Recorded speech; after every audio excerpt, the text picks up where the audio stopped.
Hello दोस्तों, आप सभी का आपके अपने यूट्यूब चैनल 22 जियो स्टडी में हार्दिक स्वागत और अभिनंदन है। तो आज हम लोग देखने वाले हैं वैदिक सभ्यता या जिसे वैदिक युग भी कहते हैं से संबंधित टॉप इम्पोर्टेंट 25 क्वेश्चंस। तो लेते हैं पहला प्रश्न। पहला है, वेदों की संख्या कितनी है? आपके ऑप्शन है option A 1, option B 2, option C 3, option D 4। तो इसका सही आंसर होगा ऑप्शन डी, यानी वेदों की जो संख्या है वो 4 है। और उनके कौन कौन से नाम हैं?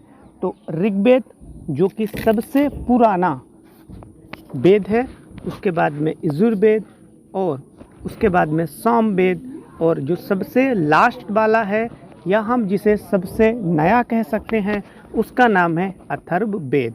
तो यहाँ पे मैंने आपको चारों वेदों के नाम भी बता दिए हैं। यदि आपको नहीं पता है तो आप कहीं पे नोट्स भी बना सकते हैं इसके, ठीक है, जो कि काफ़ी ज़्यादा इम्पोर्टेंट हैं।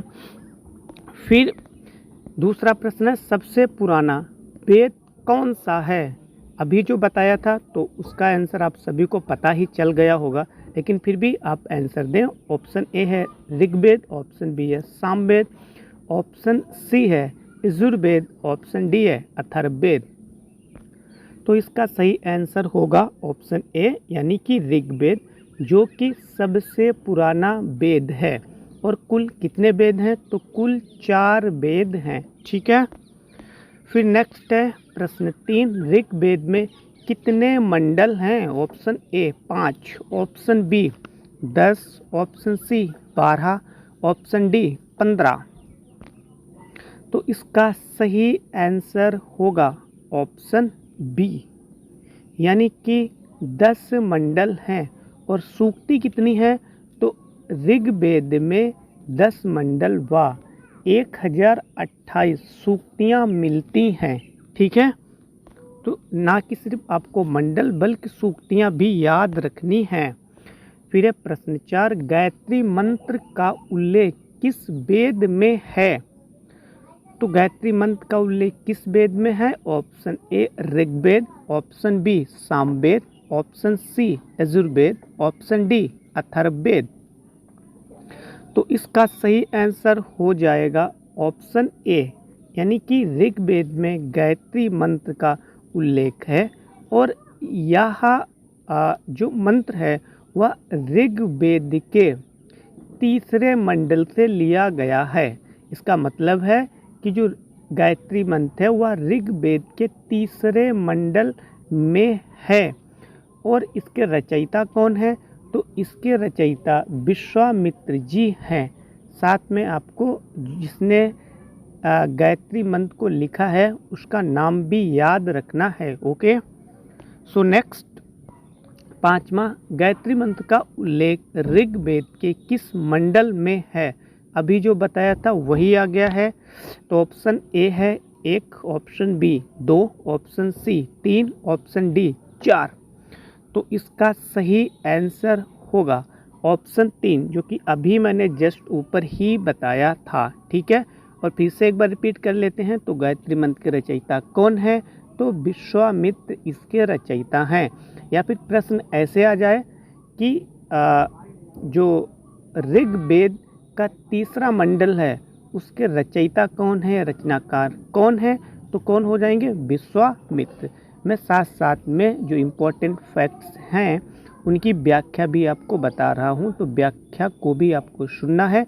और उसके बाद में यदि आप नोट्स बनाना चाहते हैं तो नोट्स भी बना सकते हैं, ठीक है। फिर नेक्स्ट प्रश्न 6, ऋग्वेद में सबसे पवित्र नदी किसे कहा गया है? Option A Ganga, option B Yamuna, option C Saraswati, option D Brahmaputra. तो इसका सही आंसर होगा ऑप्शन सी सरस्वती ऋग्वेद में सबसे पवित्र नदी मानी गई है, ठीक है। फिर है प्रश्न 7, सबसे नया वेद कौन सा है? Option A Rigveda, option B Samaveda, option C Yajurveda, option D Atharvaveda. तो इसका सही आंसर होगा ऑप्शन डी यानी अथर्ववेद। सबसे नया वेद अथर्ववेद है। वहीं सबसे पुराना पूछे या सबसे प्राचीन पूछे तो ऋग्वेद हो जाएगा। ठीक है। फिर प्रश्न 8, वैदिक काल में राजा जनता से जो कर वसूल करता था उसे क्या कहते थे? यानी कहने का मतलब है वैदिक काल में राजा जनता से एक कर वसूलता था और उस कर का नाम पूछ रहा है। क्या उस कर का नाम था? ऑप्शन ए जजिया, जॉर्जिया नहीं, यहाँ पे जजिया होगा। ठीक है। फिर ऑप्शन बी है बलि, ऑप्शन सी लगान, ऑप्शन डी कर। तो इसका सही आंसर होगा ऑप्शन बी। उसे क्या कहते थे? उसे बलि कहते थे, जो कि एक धार्मिक कर था। ठीक है। नेक्स्ट प्रश्न 9, सत्यमेव जयते कहाँ से लिया गया है?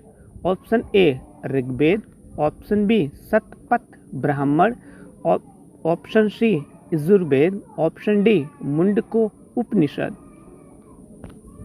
तो इसका सही आंसर होगा ऑप्शन डी, मुंडको उपनिषद से सत्यमेव जयते लिया गया है। ओके। फिर नेक्स्ट प्रश्न 10, ऋग्वेद में किसका उल्लेख है? ऑप्शन ए मंत्र, ऑप्शन बी जादू, option C Ayurveda, option D संगीत। तो इसका सही आंसर होगा ऑप्शन ए, यानी ऋग्वेद में मंत्रों का उल्लेख किया गया है। जैसा कि अभी मैं पहले ही बता चुका हूँ, जो सबसे प्रसिद्ध मंत्र है जिसे कि गायत्री मंत्र कहते हैं, वह ऋग्वेद के तीसरे मंडल से लिया गया है।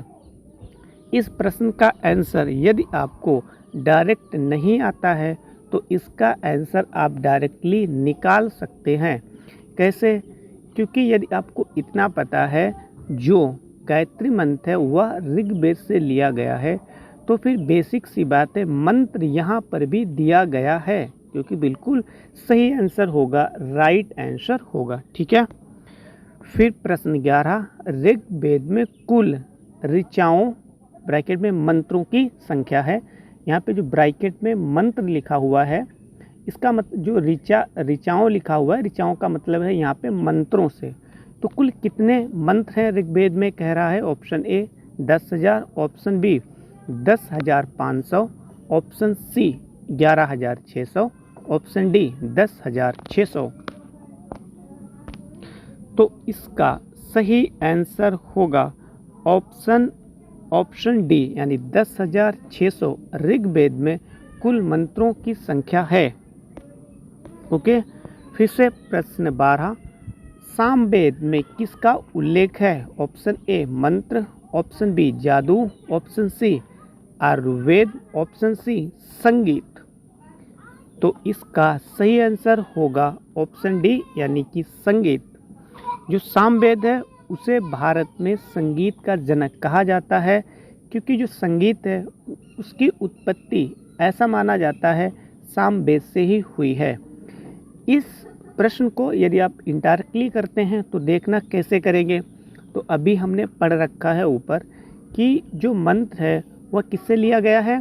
तो जो अधिकतर मंत्र हैं वो ऋग्वेद से ही लिया गया है ना। तो मंत्र तो ऑप्शन ए कट जाएगा, इसलिए कट जाएगा, ये इसलिए कट जाएगा क्योंकि किस लिए कटेगा? ये इसलिए कटेगा ये वाला ए ऑप्शन, क्योंकि जो मंत्रों का प्रावधान है वो तो ऋग्वेद में है, ना कि सामवेद में। तो एक तो वैसे ही कट गया है। तो यदि आप तुक्का लगा रहे हैं, फिर भी आप जितने ऑप्शन कट हो सकते हैं उन्हें काट दीजिए, ताकि आपने जो प्रश्न अटेम्प्ट किया है उसकी सही होने की पॉसिबिलिटी ज़्यादा बन जाए। ठीक है। फिर प्रश्न 13, भारतीय संगीत का जनक किस वेद को कहते हैं? तो वही प्रश्न रिपीटेड है। तो इसका सही आंसर क्या होगा? सामवेद, यानी भारतीय संगीत का जनक किस वेद को कहा जाता है, जैसा कि मैं अभी जस्ट ऊपर बता चुका हूँ। तो इसका सही आंसर होगा बी, यानी सामवेद को। ठीक है।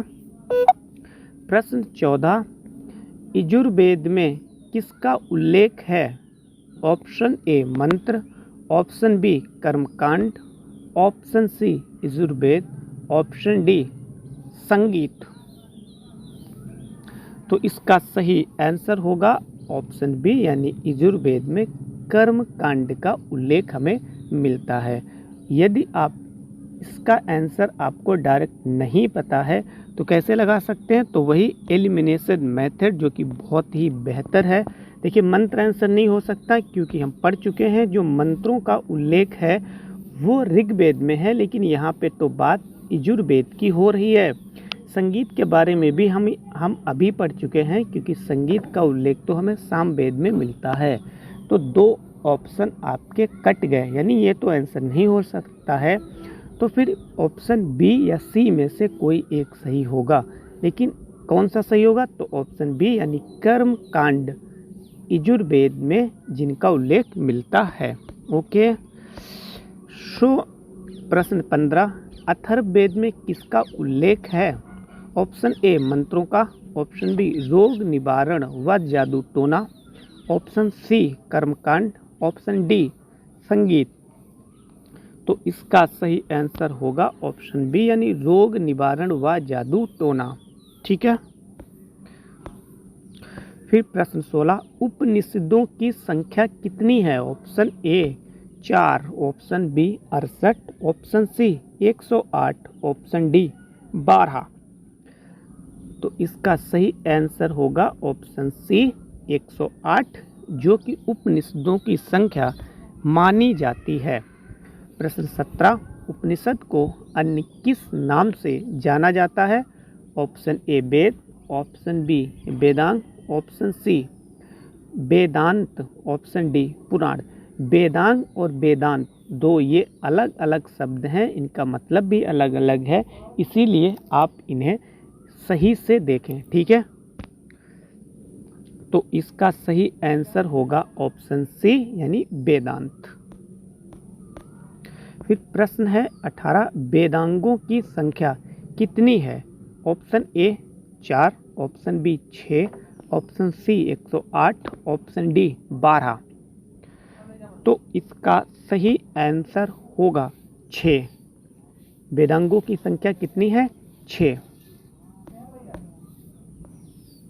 फिर है प्रश्न 19, व्याकरण की सर्वप्रथम रचित पुस्तक है?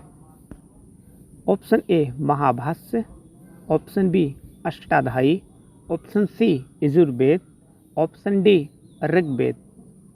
तो इसका सही आंसर होगा ऑप्शन बी, जो कि क्या नाम है उसका? अष्टाध्यायी नाम है। तो देखिए यदि ये आंसर आपको डायरेक्ट नहीं आता है तो इनडायरेक्ट कैसे आप इसे निकाल सकते हैं, जिसे कि हम एलिमिनेशन मेथड बोलते हैं। बहुत ही बेहतर है और बहुत ही ये कारगर सिद्ध हो रहा है। तो कैसे लगाएंगे इसे? तो यहाँ पे देखते हैं महाभाष्य, तो ये रचनाकार हैं, तो ये कोई पुस्तक नहीं है महाभाष्य। यजुर्वेद तो ये तो वेद है, ऋग्वेद भी वेद है, ये कोई पुस्तक नहीं है। ठीक है ना। तो एक ही ऑप्शन आपके पास बचा है अष्टाध्यायी। तो इस पुस्तक का नाम आपको याद रखना है क्योंकि यह दुनिया की व्याकरण की पहली पुस्तक है और सबसे प्राचीन है। ठीक है। जब पहली है तो सबसे प्राचीन ऑटोमेटिक हो ही जाएगी। ओके। सो प्रश्न 20, अष्टाध्यायी के रचयिता कौन है? यानी अभी हमने जिस बुक के बारे में पढ़ा है उसी बुक के रचयिताकार को पूछा गया है कौन है। Option A Kalidas, option B Ved Vyas, option C Panini, option D Ashtavakra. तो इसका सही आंसर होगा ऑप्शन सी यानी पाणिनि। पाणिनि अष्टाध्यायी के रचयिता हैं। यदि आप इसमें इसे भी इनडायरेक्टली लगाएं तो लगा सकते हैं क्योंकि कालिदास ये तो नाटककार थे, ये व्याकरण कब से लिखने लगे? ये आपका गया। ओके। ऑप्शन बी वेद व्यास भी इसका आंसर नहीं होगा क्योंकि रामायण की रचना वेद व्यास ने की थी, ना कि अष्टाध्यायी की रचना वेद व्यास ने की थी। ठीक है। अष्टावक्र तो ये व्याकरण से कहीं भी संबंधित है ही नहीं, अष्टावक्र है ना। ऑप्शन एक ही बच जाता है ऑप्शन सी, जो कि आपका करेक्ट आंसर होगा। फिर है प्रश्न 21, पुराणों की संख्या कितनी है? Option A 4, option B 6, option C 12, option D 18। तो इसका सही आंसर होगा ऑप्शन डी 18। पुराणों की संख्या कितनी है? तो 18। फिर प्रश्न 22, वैदिक आर्यों का मुख्य भोजन क्या था? ऑप्शन ए जौ और चावल, ऑप्शन बी दूध और इसके उत्पाद, ऑप्शन सी चावल और दाल, ऑप्शन डी सब्जी और फल। तो इसका सही आंसर होगा ऑप्शन बी यानी दूध और इसके उत्पाद। तो इसके पीछे भी एक कारण है, ऐसा ही क्यों है? यानी वैदिक जो आर्य थे, आर्य जो कि वैदिक युग के निवासी माने जाते थे, उनका भोजन दूध और उससे संबंधित उत्पाद ही क्यों थे? क्योंकि पूर्व वैदिक काल में जो मुख्य पेशा था, यानी जो अर्थव्यवस्था का मुख्य आधार था, वह पशु और पशुचारण ही हुआ करता था। कृषि मुख्य आधार नहीं थी, इसीलिए जो पशुधन था उससे संबंधित जो उसके उत्पाद थे, वही वैदिक आर्यों के मुख्य भोजन थे। तो क्या क्या हो सकते हैं? अब पशु के भाई उत्पाद क्या क्या हो सकते हैं? दूध देगा तो दूध हो जाएगा, और इससे संबंधित और भी उत्पाद, जैसे कि यदि हम उसे मार देंगे तो उसका हम मांस भी बना के खा सकते हैं। ठीक है। फिर है नेक्स्ट प्रश्न 23, निम्नलिखित में से कौन सा अन्न मनुष्य द्वारा सबसे पहले प्रयोग में लाया गया? वेरी इंपॉर्टेंट है ये। ऑप्शन ए जौ, ऑप्शन बी चावल, ऑप्शन सी गेहूं, ऑप्शन डी राई। इसका सही आंसर होगा ऑप्शन ए जौ। फिर प्रश्न 24, वैदिक लोगों द्वारा किस धातु का प्रयोग सबसे पहले किया गया?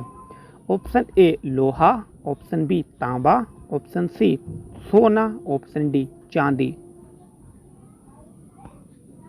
तो इसका सही आंसर होगा ऑप्शन बी यानी तांबा।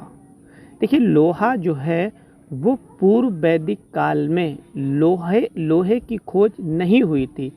उत्तर वैदिक काल में लोहे की खोज हुई, जिसके कारण उत्तर वैदिक काल में जो वहाँ के मुख्य निवासी थे, उनका मुख्य व्यवसाय क्या था? कृषि बन गया था। लेकिन पूर्व वैदिक काल में कृषि मुख्य आधार अर्थव्यवस्था की नहीं थी। क्या था? पशु या फिर पशुचारण। ठीक है। आज का लास्ट प्रश्न है, यानी प्रश्न 25वां, वेद शब्द का अर्थ क्या है? प्रश्न है, वेद शब्द का अर्थ क्या है? ऑप्शन ए बुद्धिमान, ऑप्शन बी कुशलता, ऑप्शन सी ज्ञान, ऑप्शन डी शक्ति। तो इसका सही आंसर होगा ऑप्शन सी ज्ञान। तो ये थे वैदिक काल के या फिर वैदिक युग के most important 25 questions. I hope आपको ये सीरीज पसंद आई होगी, और इसके जो टॉप 25 क्वेश्चंस बच जाएंगे वो देखेंगे नेक्स्ट डे यानी कल। तो आप ऐसे ही हमारे साथ में पढ़ते रहिए, बढ़ते रहिए और मस्त रहिए। एक बार आप सभी को फिर से